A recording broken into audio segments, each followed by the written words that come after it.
Welcome to Small Biz Life, episode 145, extensions that make Chrome amazing.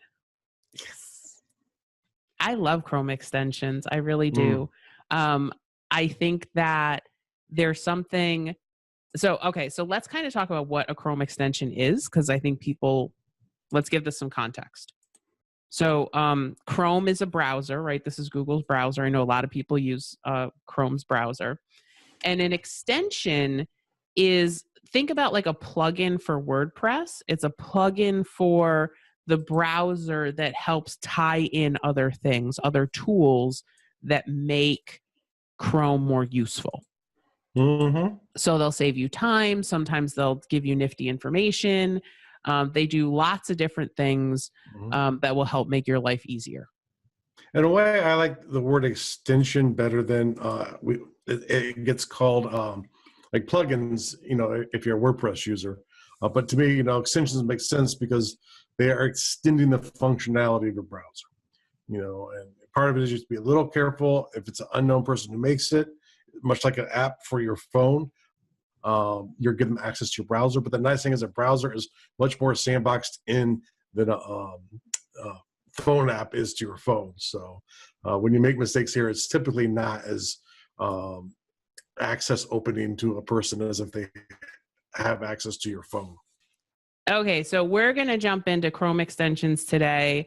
We're going to talk about a whole bunch of different categories. Some of them are time savers. Some of them will, actually save you some money. We'll talk about those ones last. Those are Kristen's favorite.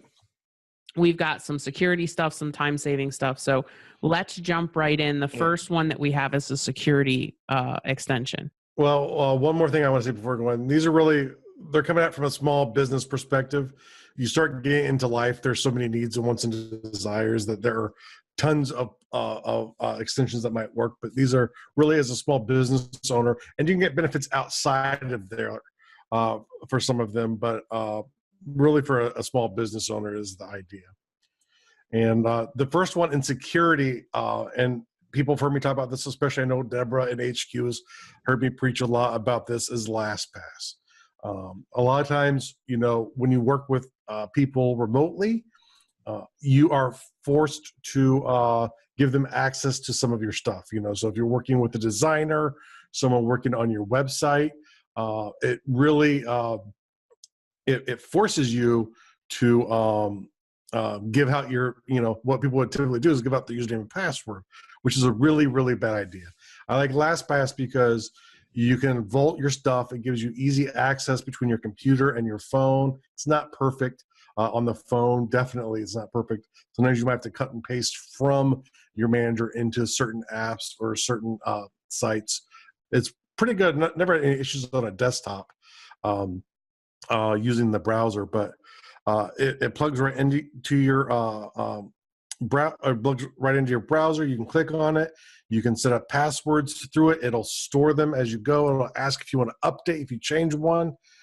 It makes your life a lot easier, and having it right there in your browser really helps. And then later on, you can share out non-readable versions of your password to third parties. And if they don't use LastPass, they can actually use a limited amount of it for free, so they can use it to access your website or your hosting account or whatever you give them access to via the web, where they need your specific credentials.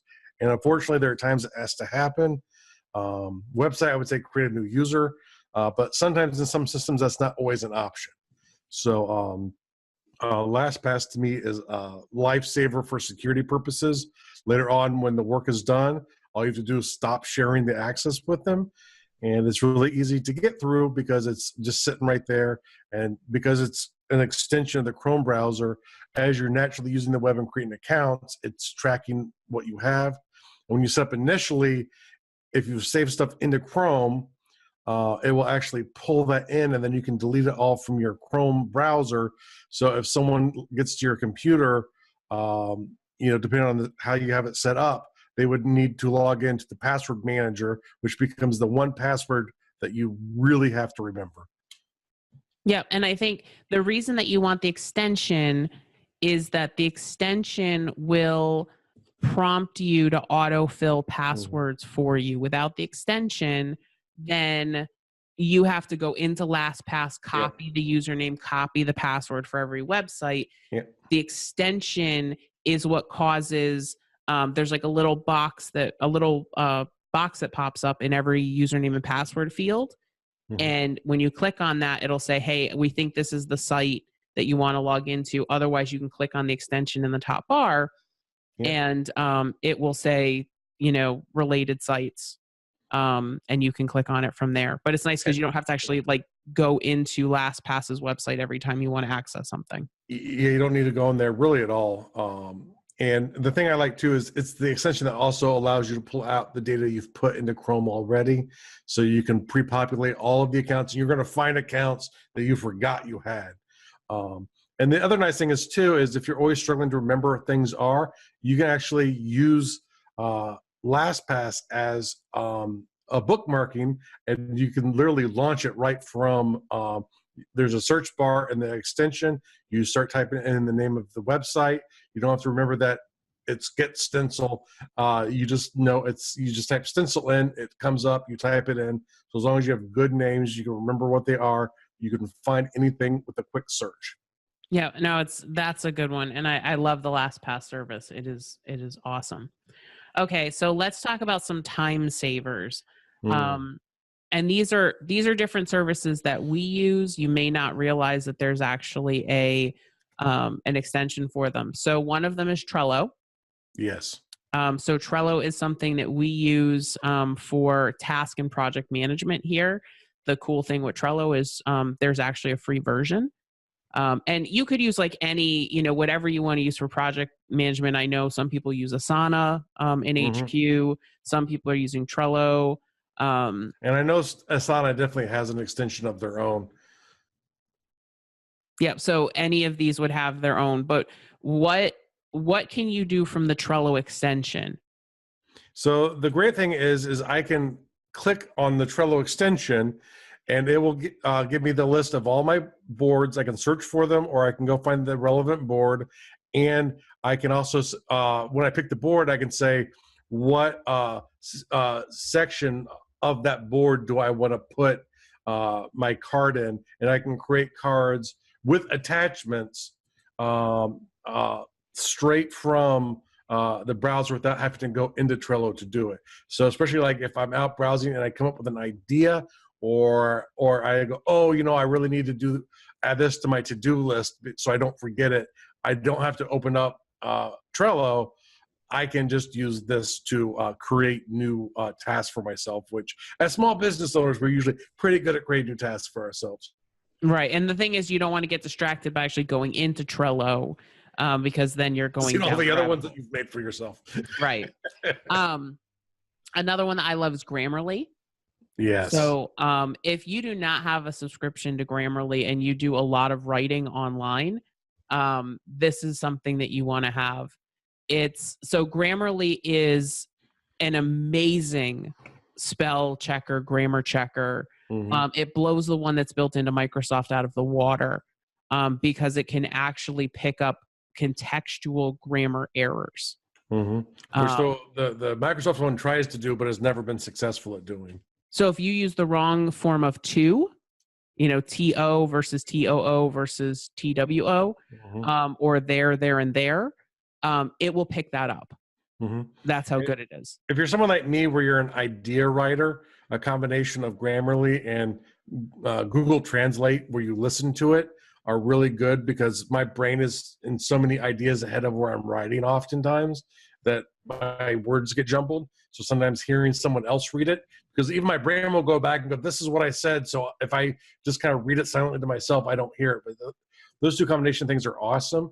But Grammarly specifically is a no-brainer. It's a quick way to do checks for your new blog post or for whatever. You can either open up a window in Grammarly on the web through it, or you can it'll actually connect to most things on the web outside of Google Drive for some reason. It'll connect to most things and be able to spell check for you. Yep. So what the plugin or what the extension will do for you is the extension will allow you to run Grammarly pretty much anywhere across the web except for Google Docs, spreadsheets. For some reason, Google does not like it and does not allow it. But so, for example, like if you're in Facebook writing a post, it will actually grammar check your Facebook posts. It will grammar check your emails if you're using Gmail or if you're using Outlook. So it will follow you across the internet. So anywhere you're typing, if you're typing in forums, it works in Kajabi, it works in WordPress. Yeah, Deborah says Grammarly has taught me a lot about how to write better. And I completely agree with that because we get weekly emails on one. So we found we write a lot between the two of us. We write a lot and we are typing and our grammar has gotten better since we've been using it. The thing it really saves me on, a lot of times the things that kill me for grammar are the short like posts. So, they're when I go in and I'm like, I'm just going to throw this up onto Facebook and be gone. And when I don't pay attention and I just check it out, I'd say most of my grammar issues happen there. When I'm actually doing something thoughtful and I'm writing it out, I'll still have mistakes, but usually the really dumb and ugly ones are when I'm doing just a quick thing. But like I said, my brain is already on the next task because it's so short and easy. Why think about it? Well, Grammarly helps identify those errors and makes those quick emails, those quick Facebook posts much better. And it's a great, very fast way to do decent editing. It's not like copy editing for a book, but it's decent editing, to put out a blog post. Yeah, I really like it. I think it's one of those tools that I don't think we'd be willing to give up in our business. No. And the extension just makes it so much more powerful because it's not just Word documents. Like I said, I find the web version's better than the. You can also integrate it into Office, but I think it works better on the web. Yeah, no, I agree. So that's something that we absolutely love. So if you're using Zoom, the Zoom scheduler is another one that is an amazing extension. Yeah. And even if you do a lot of one-on-one meetings online, I would get the free version of Zoom. It's much more balanced for bandwidth on its own, but that's a different episode.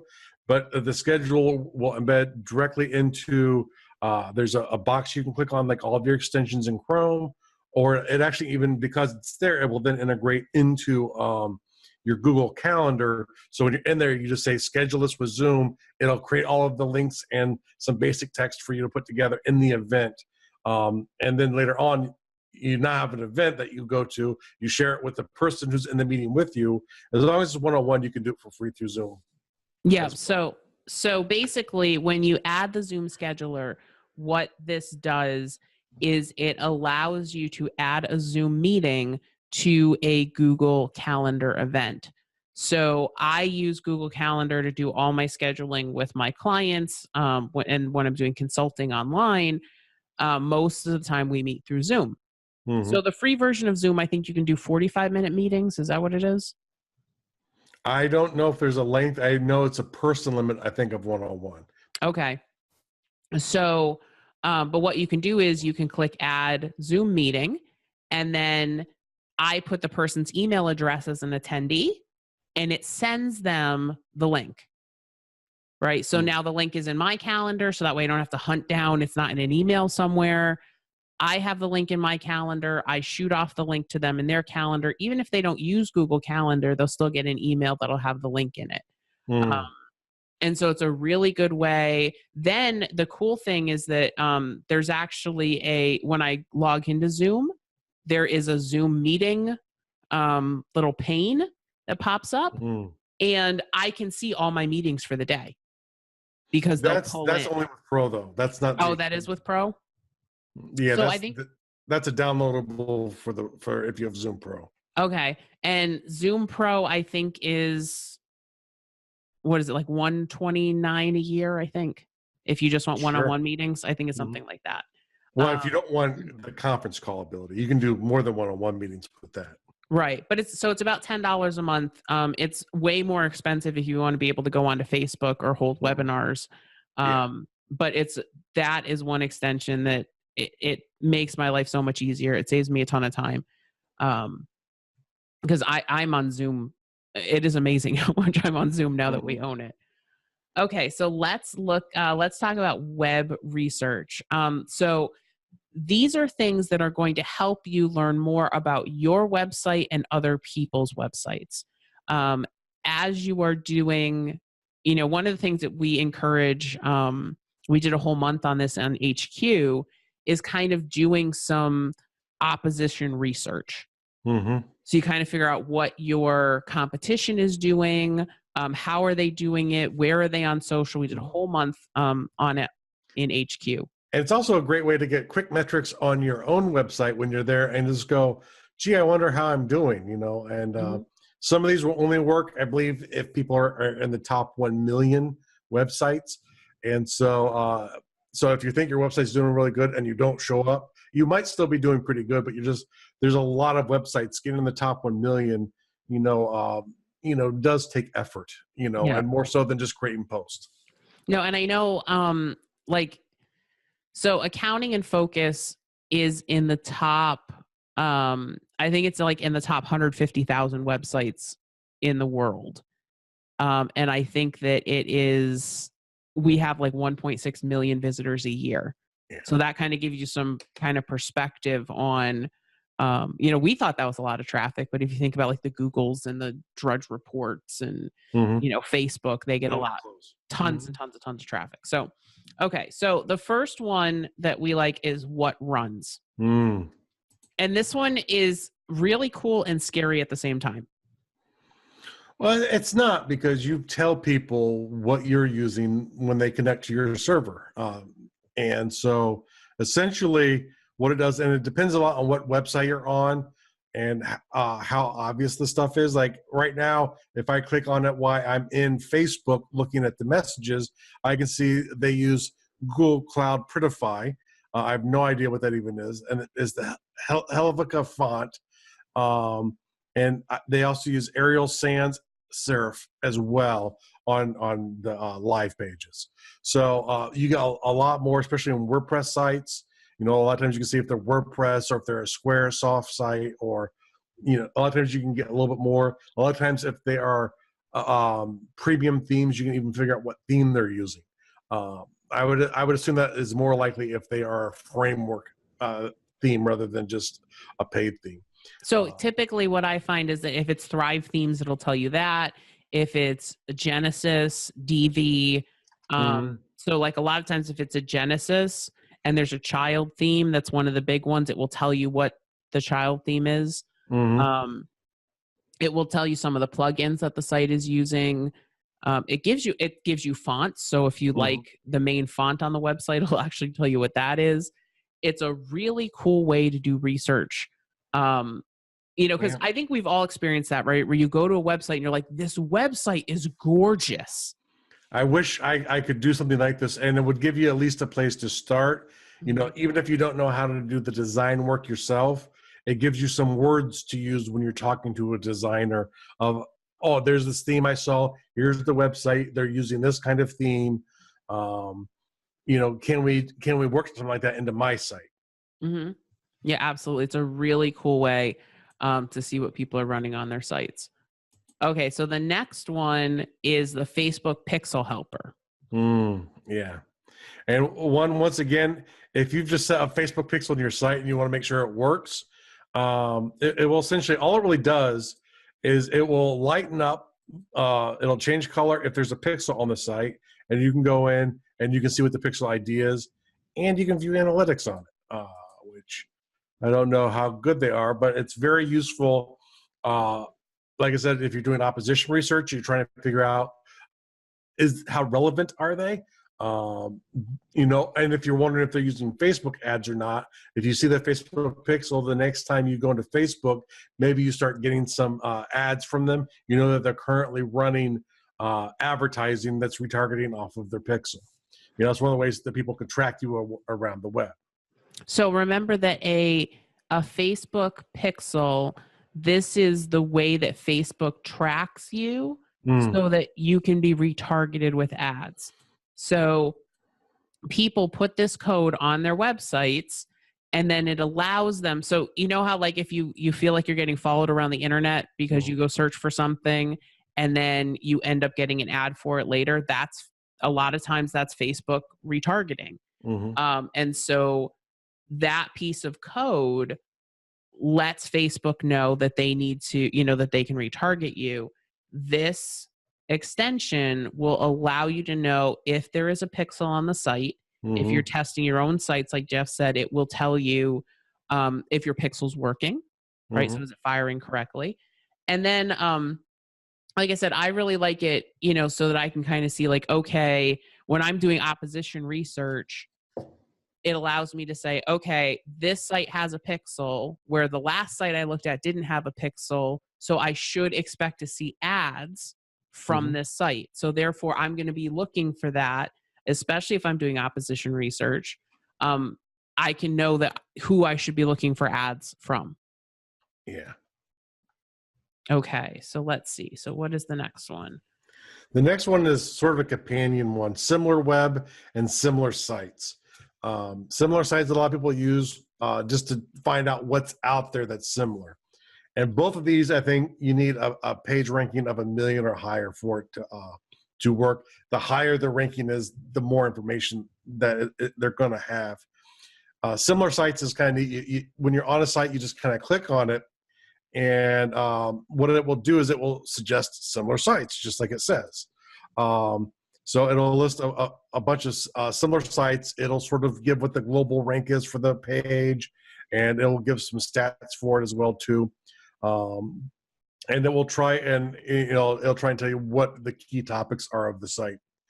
The other one is similar web, and this one is pretty freaking awesome because this is a really a great way to get actual information that's useful. So if you're trying to figure out what kind of keywords do they use, like if I click, like I'm on Accounting and Focus right now, if I click there, I can see what their global ranking is, what their ranking in the United States is, the estimated visits, the time people spend on the site, page views, the bounce rate, which is always horrible the way Google tracks it. I can see how do they get their traffic. So I can see right here, without having Google Analytics, I can know that almost 92% of the traffic for Accounting and Focus comes via search, which is an amazing high search amount. I can tell the geographic location of the searches. I can look at the top referring sites right now. I can go ahead and I can figure out what the top organic or top paid keywords are on the site. So I can really get a lot of information. And if I go, oh, here are a whole bunch of sites, and now in the free one, they're only going to give you so many, but if you pay them money, if spend a month or two, if you're doing this, spend a month, really go into it, pay some extra money, you can get a whole bunch of organic keyword ideas just from doing this on sites that are successfully doing it. And even social, the social network sources that are driving traffic to them, YouTube, WhatsApp, and Facebook are the three big ones for Accounting and Focus. So it's amazing what you can figure out with that app. And literally, I went to the site and used that extension to figure that all out in the time that we were talking. Yeah, no, it's amazing what the information that you can get. And it's really good because, like, if you're, we've talked about this in HQ, but doing, trying to leverage keywords, you can kind of figure out, okay, what is driving traffic to other websites that you want to try to take their traffic from them. You can figure out what keywords they're winning so that you can try to increase your visibility with those keywords. Yeah. So it's a great tool, and even the free version gives you a lot of information. Mm-hmm. So, okay, love that. Okay, so all right, so let's talk about SEO and web design. Those last two are really SEO. That probably isn't a good label, but this first one, vidIQ, is a really cool one. and it's more like video SEO. So it's your This is YouTube YouTube, right? SEO, and really this kind of does the same thing that SimilarWeb does, but at a much deeper level. It actually integrates into YouTube. So as you upload a video, it will tell you what you should add to improve its SEO scoring. And it'll also find some related videos. It's another one of those where if you pay them money, they make it easier for you to use it, and they'll give you more information. And I think like the cheapest version of that's like $10 a month. But you can literally like say, oh, here are keywords and similar videos. Let me just click a button. If I'm paying them, I can just click on the button. It'll add it into my keywords for me. So it's a great way, especially if you struggle to get those keywords for your video or for your channel.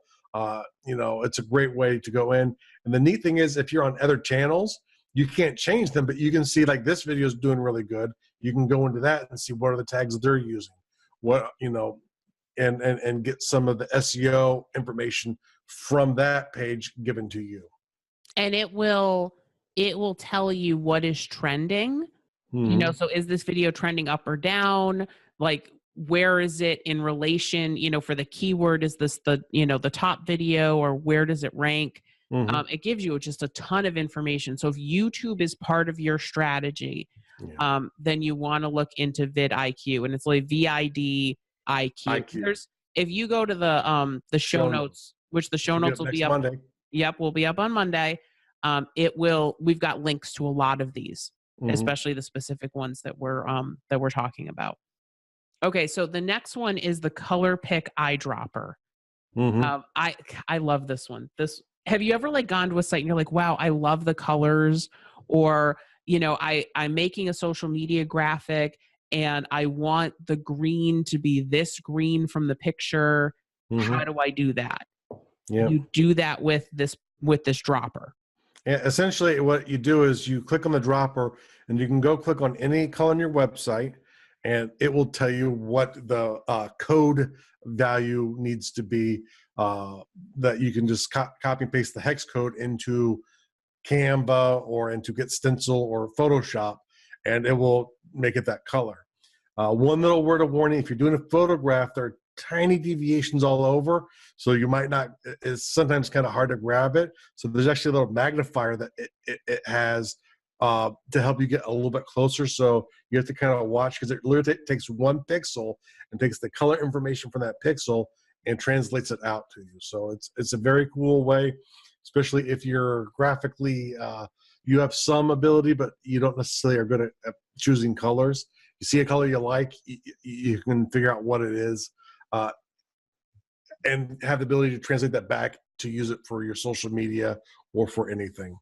Yeah, no, that one's great. And then the next one, especially if you're doing things on the web, image compressor. Yes, image compressor is a lovely one, and I like it because it's fast. And a lot of times I'm always looking for ways to, do it. If you have Photoshop, it's easy. Some of the apps like Canva, they try and compress it when it comes out.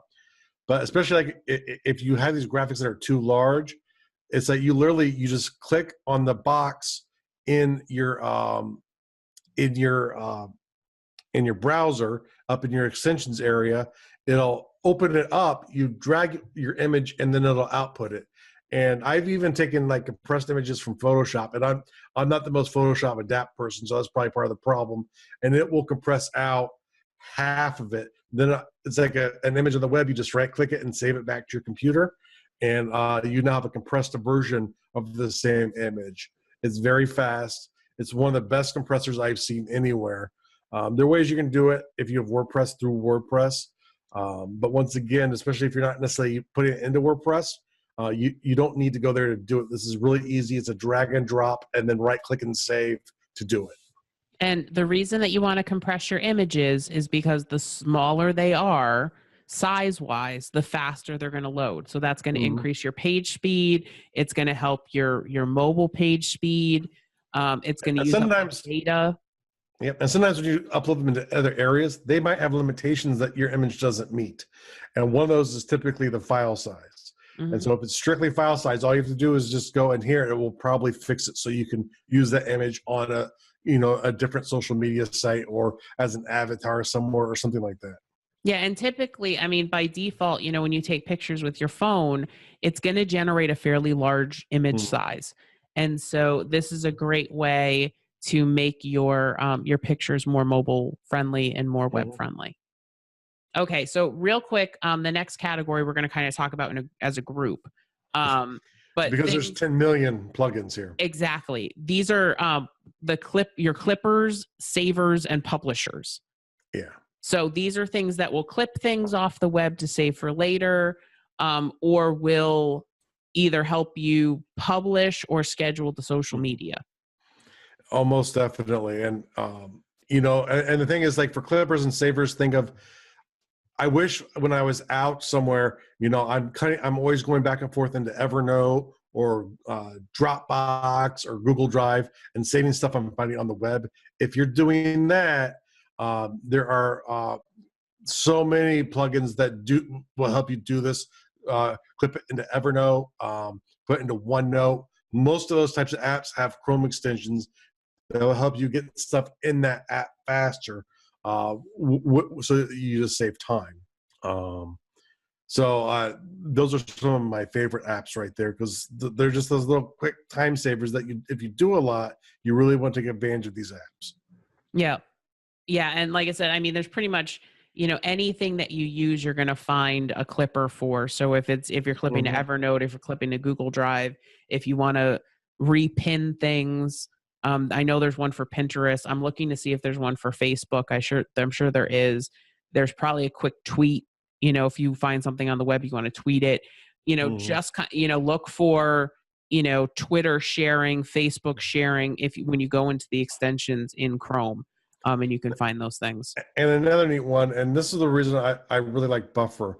When you're out trolling for content to share on your social media and you have some like Buffer set up, Buffer I know definitely does this. Some of the other ones did not when we were looking, when we've looked in the past. And some of them might have more now, but literally as you're going through, you just click on your Buffer thing and you can get up into your Buffer queue.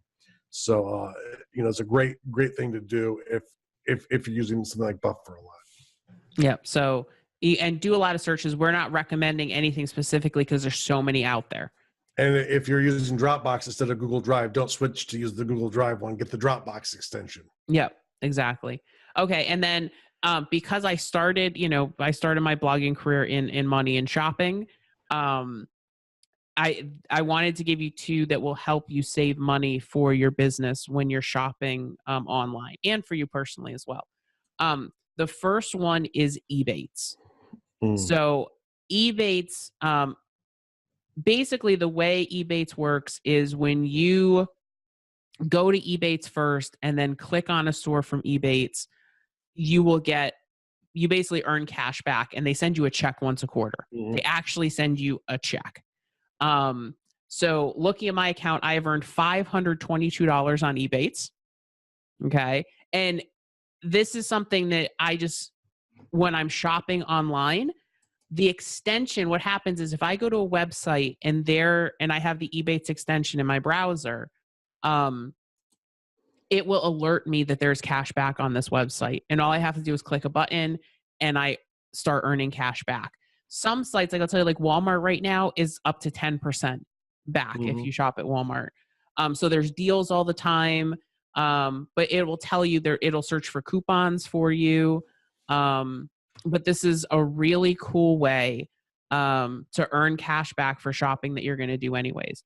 And if you're watching live, I'm going to put my referral link. If you are a blogger, Ebates is also a really good way to make money on your site, because Ebates will pay you $25 for every person who signs up under your account. And like I said, you get a check once a quarter. So this is one of the easiest ways, if you're a blogger, to start making some money, and there's no limit to how many people you refer. So this is actually one of the first like affiliate programs that I started using when I started blogging back in the day. So that's one that I absolutely love. Like I said, I just like getting a check. Like I don't have to think like, oh, do I redeem it? Did I hit a button? Did I do the thing? The checks just come in the mail. So that's very cool. And there's thousands of sites on there. I'll tell you, like the last ones I earned from Target. I've earned from Carter's, shopping for the baby. And the extension is really nice because, like I said, if you go to a website where there's money, it actually pops up for you. The other one that we actually, I think you use this one a lot too, is called Honey. And what Honey will do, it's an extension that will check to make sure that the website that you're on is the lowest price for a product.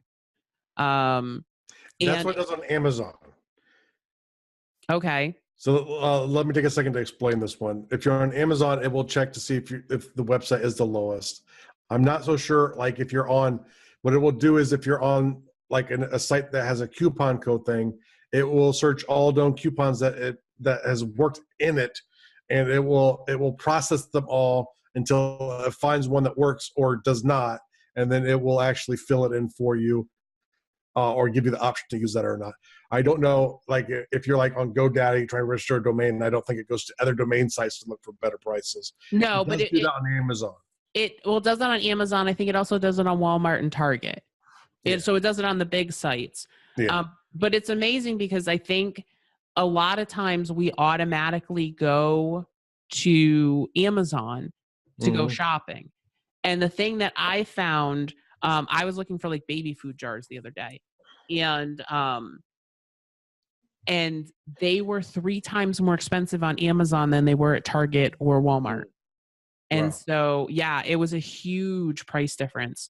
So sometimes, and plus with Ebates, you don't get cash back. So you don't get cash back at Amazon, but I do get cash back at Walmart and Target. So sometimes it's really good just to kind of check to make sure that you're actually getting the best pricing. So, so Ebates and Honey are 2 that we absolutely love money-wise. So, well, Amy, we love extensions so much we had to keep going, and we just wanted to see you anyway. So exactly. So yeah, Amy just popped in. Amy's one of our HQ members, and I love seeing Amy live because I know she's super busy with her quilt store down in Lynchburg, Virginia. And she is a quilting rock star. If you want to learn how to quilt, check out. And it's amyquilts.com, right? amyquilts.com. So easy to remember. Love that so much. So if you have any extensions that you absolutely love, we would love to hear about it. So if you are watching this live on our page, there you go. She dropped the link, amyquilts.com. Love that. If you're watching this live, you can post your extensions in the comments on Facebook. You can also start a conversation in our Facebook group, facebook.com/group/smallbizlife. Or you can comment on the website, smallbizlife.com. And we're super excited because now we are on Spotify. We officially went live there last week. So you can watch us on YouTube. You can watch the video on Facebook. You can watch the video on our website, smallbizlife.com. You can, we're on Google Play. We're on iTunes. We're on Stitcher. We're pretty much in every single podcast app that you'd want to listen to. We're also on iHeartRadio, and we are on Spotify. So lots of different ways that you can listen to the Small Biz Life podcast.